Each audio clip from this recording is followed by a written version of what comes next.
Welcome back to Poorly Educated Today in the News.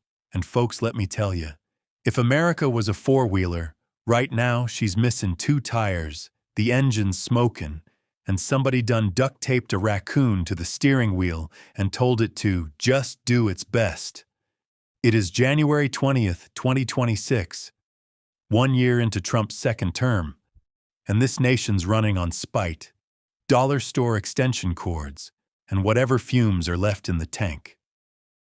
So grab your Mountain Dew, your emotional support, Slim Jim, and sit tight, because today's news looks like somebody tried to microwave the Constitution and set Europe on fire at the same time. Segment 1, Greenland, NATO, and tariffs hotter than my uncle's divorce papers.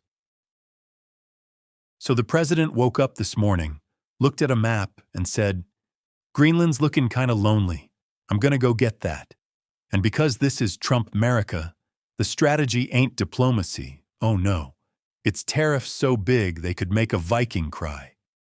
10% in February, 25% by June, all aimed at 8 NATO countries whose biggest crime was telling him no. I tell ya, he's treating Denmark like it's a teenager who asked for more Wi-Fi password attempts. And the best part? He told Norway's prime minister he don't feel obligated to think purely of peace anymore because he didn't get a Nobel Prize. That ain't diplomacy. That's when the kid loses the science fair and flips the table. Europe's responding with a thing called the anti-coercion instrument, which sounds like a medieval torture device but is actually their trade bazooka. When Europe starts threatening bazookas, you know we've done messed up. Macron's texting like, "What the hell?" Von der Leyen's at Davos talking like she's breaking up with us on live TV, and Russia's in the corner giggling like a possum that found an open trash can. Meanwhile, NATO's having the weirdest identity crisis in history. Apparently, they're fortifying Greenland not against Russia, but us. That's right. Europe's out here running reconnaissance tours to make sure America doesn't try anything spicy in the Arctic. If the Founding Fathers saw this, they'd put their wigs back on just to rip them off again. Segment 2. Minnesota turns into a constitutional demolition derby. Now let's head home to the good old Midwest, where Operation Metro Surge has turned Minneapolis into a live-action fever dream. 3,000 federal agents, ICE, Border Patrol, folks who ain't seen snow since the Bush administration, all dropped into the Twin Cities like someone clicked "Spawn all units" in a video game. They've made over 10,000 arrests, which is impressive until you realize they probably counted every confused Uber driver asking, "Which terminal again?" Then came the tragedy, the killing of Renee Good, a poet, a mother of 3, and apparently someone the feds decided was too dangerous to let drive away. The FBI said there were grounds to investigate. DOJ said, no investigation exists. And America said, y'all need to get your stories straight before we start checking receipts.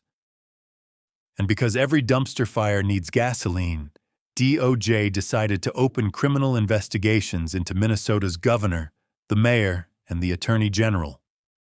Not for conspiracies to commit crime, no, but for disagreeing with federal agents in public.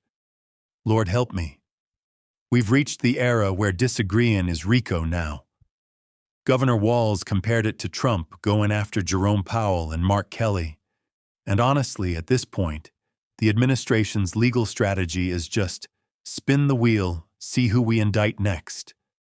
Judge Menendez finally stepped in and said federal agents can't gas peaceful protesters, can't detain random folks, and can't be cutting off people's wedding rings like they're pawn shop bandits. DOJ then appealed, saying Minnesota's trying to veto federal law enforcement. Meanwhile, I'm sitting here wondering if anybody in D.C. remembers the 10th Amendment, or if somebody fed it to a goat again. Segment 3. The Free America Walkout, a whole lot of folks decide nah. On the anniversary of Trump's second inauguration, over 44,000 Americans did what scientists call a coordinated hell no. They walked out of work, school, stores, everything, in a nationwide protest called the Free America Walkout. Women's March organizers said we're facing an escalating fascist threat. And Lord, when the PTA moms start using big words like that, you know something done snapped. Minneapolis told everyone, no work, no school, no shopping, which I respect, because if you want to protest ICE, go straight for the wallets.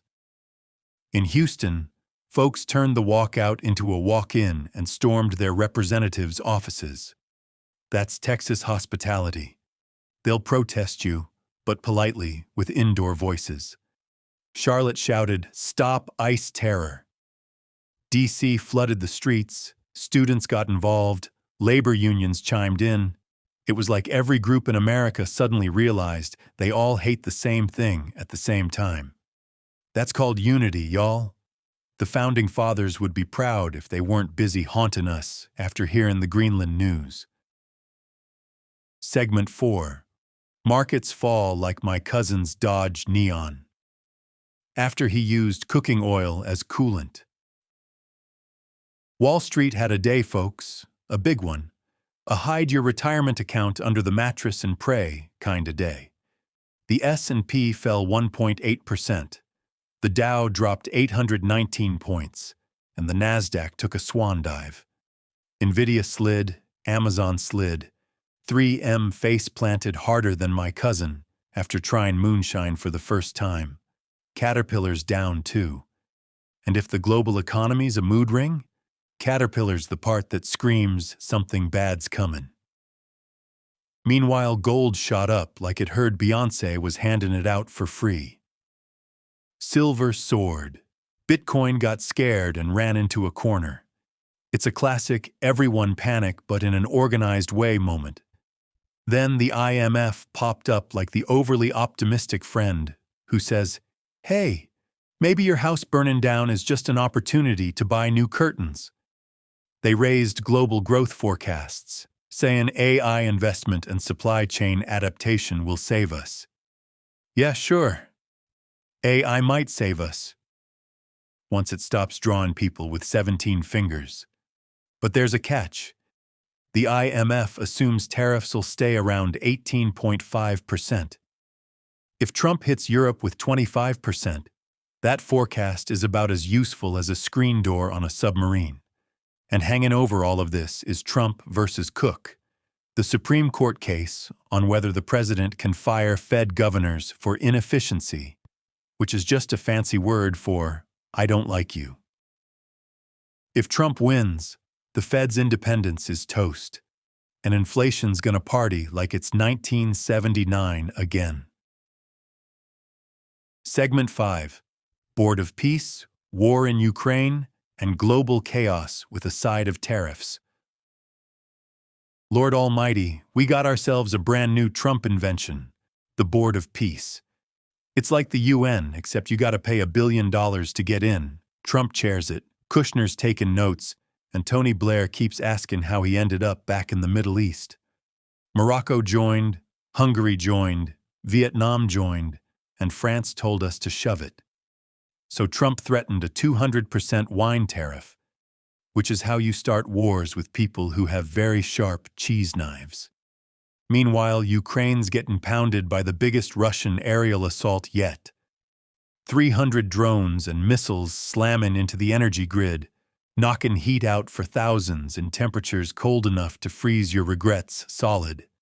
Damage near Chernobyl has the IAEA nervously adjusting its glasses every 10 minutes. China's population keeps falling, which they're pretending is fine. Guatemala's in a state of emergency.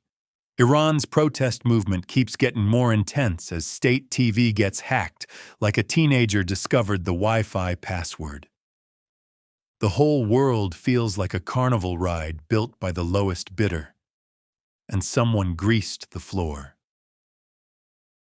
Segment 6.